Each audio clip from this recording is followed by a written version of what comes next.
আমরা যতই বলি বিপিএল আইপিএল এর থেকেও সেরা হয়ে গেছে, আমরা যতই বলি বিপিএল আইপিএল কেও ছাড়িয়ে গিয়েছে, এটা আসলে কতটুকু বাস্তব, কতটুকু বাস্তবতা আছে এই কথাটার মধ্যে? হ্যাঁ, শুধু আমরা না, আমরা শুধু ফ্যানরা না, যারা বিপিএল এর মালিক আছে, যেমন রাজশাহীর মালিক কি যেন ওনার নামটা আমি ভুলে গেছি, মিজানুর রহমান না কি যেন, উনিও কিন্তু বলছে যে ধীরে ধীরে আইপিএলকে ছাড়িয়ে যাবে বিপিএল।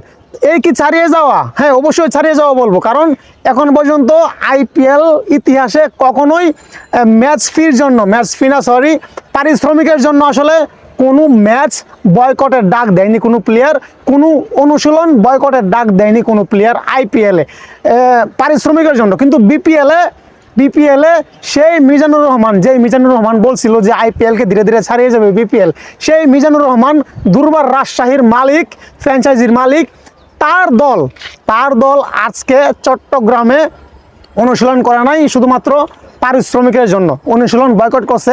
ম্যাচটাও হয়তো বা বয়কট হতে পারে আগামীকালকে বৃহস্পতিবারে। তো এই কি তাহলে আইপিএলকে ছাড়িয়ে যাওয়া এদিক দিয়ে? হ্যাঁ, এই দিক দিয়ে কি আইপিএলকে ছাড়িয়ে যাওয়া, যে বিপিএল আস্তে আস্তে আইপিএলকে ছাড়িয়ে যাবে? কোথায় আইপিএল আর কোথায় বিপিএল? আসলে ভাই কি বলবো রে ভাই, কিছু আসলে বলার নাই। আমরা ক্রিকেট ফ্যানরা, আমরা সাপোর্টাররা যে কতভাবে অসম্মানিত হই মানুষের কাছে, হ্যাঁ, এটা আসলে আমাদের নিজেদের জন্যই। আমরা আসলে একটু অতিরিক্ত বলে ফেলি, সেই জন্য কিন্তু এই অবস্থাটা হয়। কোথায় আইপিএল আর কোথায় বিপিএল?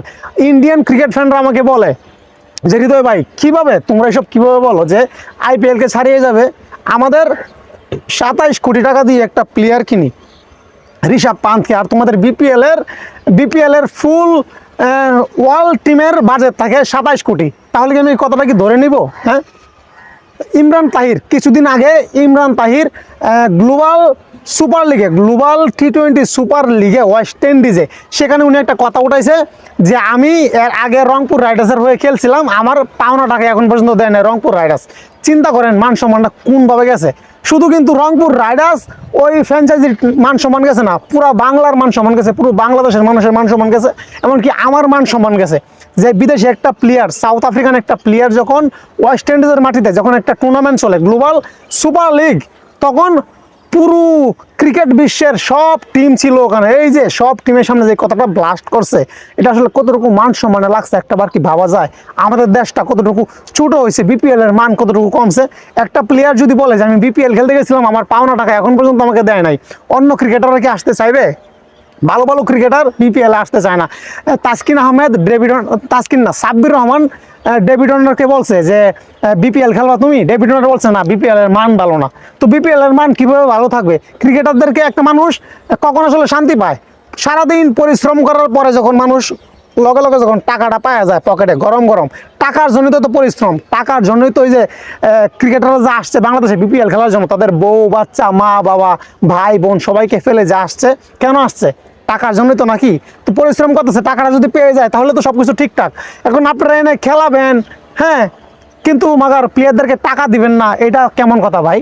হ্যাঁ, এটা খুবই জঘন্য কাজ। আপনাদের যদি ওরকম কি বলে হ্যাডাম না থাকে ক্রিকেটারদেরকে টাকা দেওয়ার, আপনারা কেন টিম কিনেন? আপনারা কেন এরকম একটা মানে বেড়াছাড়া লাগান বলেন?